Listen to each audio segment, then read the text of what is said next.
O uso da hidroxicloroquina para o tratamento de Covid-19 virou uma discussão no mundo inteiro. São José dos Campos, por exemplo, participa de testes com o medicamento que seria usado em até 200 pacientes. Arthur Costa conversa neste momento com o secretário de Saúde de São José dos Campos sobre a hidroxicloroquina. Arthur, os testes vão até julho, mas já é possível fazer um balanço sobre o uso desse medicamento? Boa tarde.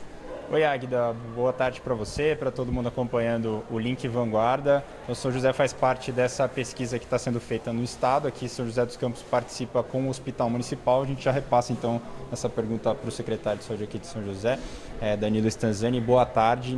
Dessa pesquisa aí, anunciada em março, né, já uma quantidade de pacientes que efetivamente participaram dessa pesquisa? A gente não tem informação da quantidade de pacientes, né? É uma pesquisa científica, então ela segue todo o rigor metodológico, a randomização, então os pacientes têm que ser sorteados, quem vai tomar cloroquina ou não, conforme a pesquisa.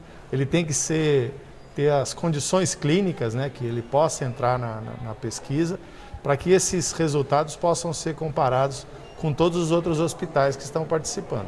O hospital já está fazendo, já tem paciente que fez uso da medicação, mas as informações realmente elas são sigilosas por um certo período, né, para manter a independência da pesquisa, né? Essa pesquisa, quando foi anunciada justamente para criar diretrizes para o futuro do tratamento, como tudo é novidade, né? Essa última orientação do Ministério da Saúde com o uso dessa medicação para pacientes não tão graves, né, que a pesquisa anunciada era exclusivamente para pacientes graves. Ela mudou alguma coisa no procedimento da Prefeitura? Então, nós tivemos uma discussão na quarta-feira passada agora, dentro do comitê, pela orientação do Ministério da Saúde de ofertar cloroquina para paciente ambulatorial, paciente que passa em consulta e retorna para a residência. E a posição foi unânime do comitê da gente avaliar melhor as bases científicas para a gente orientar um tratamento, né? A Secretaria de Saúde, quando faz uma orientação de um tipo de tratamento, tem um peso muito grande na prescrição do médico. O médico tem autonomia, se eles quiserem prescrever hoje, eles já podem prescrever, né?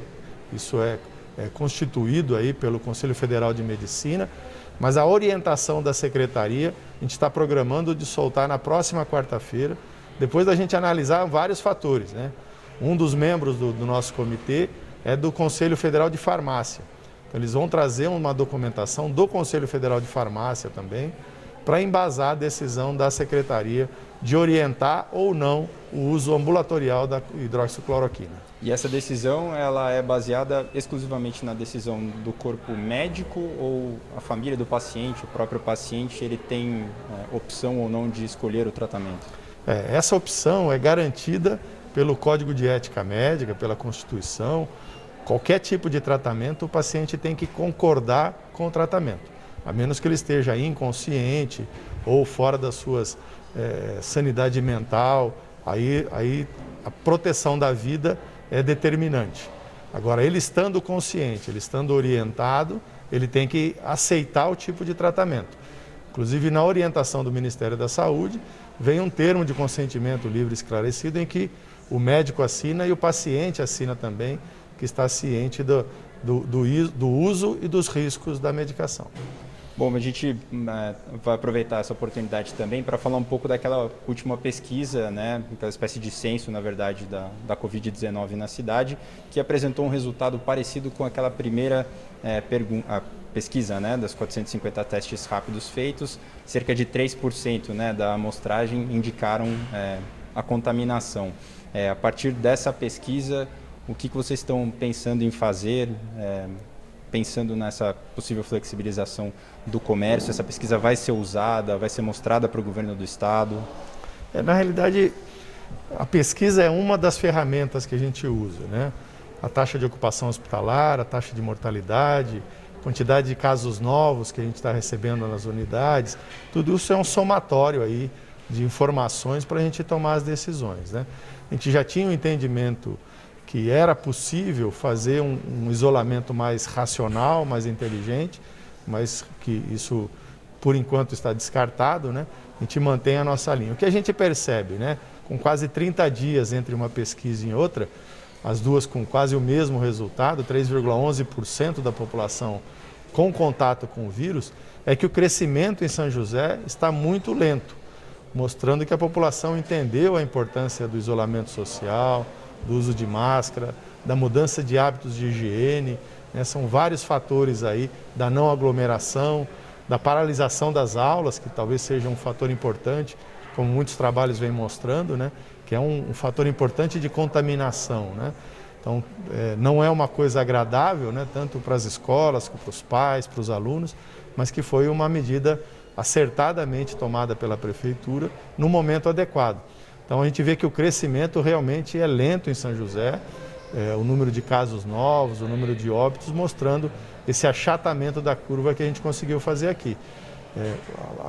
A população entender a importância e acreditar nas orientações da Prefeitura e da Secretaria de Saúde. Bom, na próxima semana, possivelmente no fim da próxima semana, o governo do estado deve anunciar alguma medida relacionada a essa liberação ou não. A gente está chegando ao fim do prazo atual, né, da extensão da quarentena.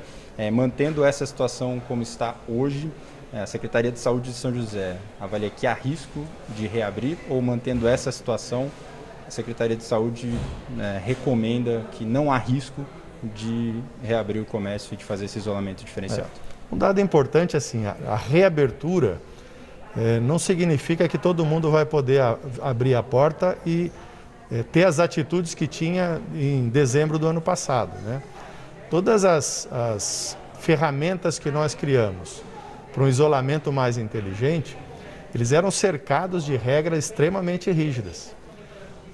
Depois da publicação do primeiro decreto, depois do segundo decreto, eu recebi muitas queixas aqui na Secretaria, na minha residência, de proprietários de comércio, de empresas, né, dizendo que com aquelas regras não tinha condição de reabrir o negócio dele.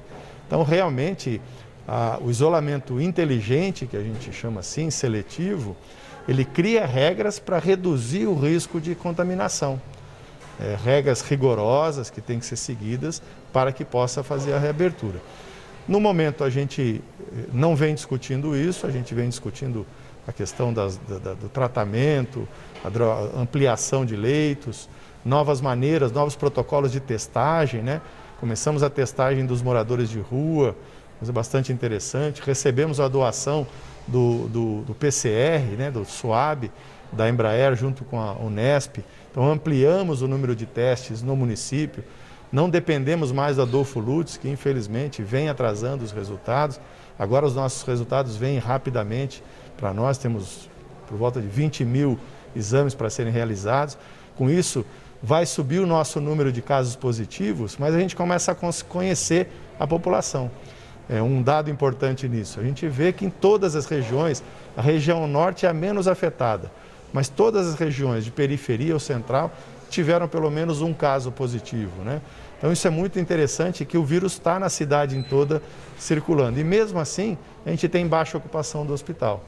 Um detalhe importante quanto a isso, no boletim de ontem, né, a taxa de ocupação chegou a 63%. Aí a gente deu uma olhada e falou, olha, está estranho isso. 28 pacientes, né, de um total de 54, são pacientes que estão na UTI Covid, né, nas UTIs Covid, mas que testaram negativo. Mas como entraram nessa UTI, eles esperam a melhoria para depois tirar. Então, uma boa parte, quase a metade dos pacientes, um pouco mais da metade dos pacientes, foram testados negativo para Covid. Então, esse é um dado importante para a população ficar tranquila. Por isso, no Hospital Municipal, a gente fez uma ala de isolamento, de quarentena prévia, para ele só ir para a ala Covid depois que o teste der positivo. Tá certo. Bom, o secretário de Saúde está à disposição de vocês aí no estúdio. Arthur, já que o secretário falou sobre a agilidade aí com os testes, né, que está tudo mais rápido, vamos atualizar esse número também. A gente está mostrando aí na tela que São José tem 578 casos hoje confirmados. Quantos ainda são suspeitos? Isto é, quantos aguardam o resultado de exames? Para a gente atualizar esse número também, por favor. Tá certo. Bom, do total de casos da cidade, quantos ainda aguardam esse resultado? Quantos são suspeitos? Nós temos 609 pacientes suspeitos. Esses, tanto pacientes que passaram em consulta e precisaram colher exame, pacientes que ficaram internados em alguns dos hospitais estão aguardando o resultado. É importante frisar que nem todos esses pacientes aguardam Adolfo Lutz. É uma quantidade bem menor. Mas é o prazo de 48, 72 horas aí para vir o resultado, então eles são considerados suspeitos. E para ser suspeito tem que ser notificado no sistema e colher o SWAB, fazer o PCR. Aí entra na nossa lista. Hoje, qual que é a porcentagem em Adolfo Lutz e outras? A gente viu na última vez, acho que foi na quarta-feira, a gente tinha 160 pacientes aguardando o exame do Adolfo Lutz. A minoria, então. A minoria. Tá certo. Obrigado pela sua entrevista. Sobre a pesquisa que a gente falou no início, do uso da cloroquina, o resultado mesmo deve ficar pronto em agosto. Rogério e Águida. Ok, então obrigada, viu, Arthur, pelas informações. Interessante, Rogério, segundo o secretário, o número de pacientes esperando o resultado do exame, ou seja, suspeito, é maior até que o número de confirmações. São mais de 600 pacientes esperando o resultado e temos cerca de 500 confirmações. São 578 casos em São José dos Campos confirmados até agora, então isso mostra que esse número pode aumentar. Vamos aguardar para atualizar isso.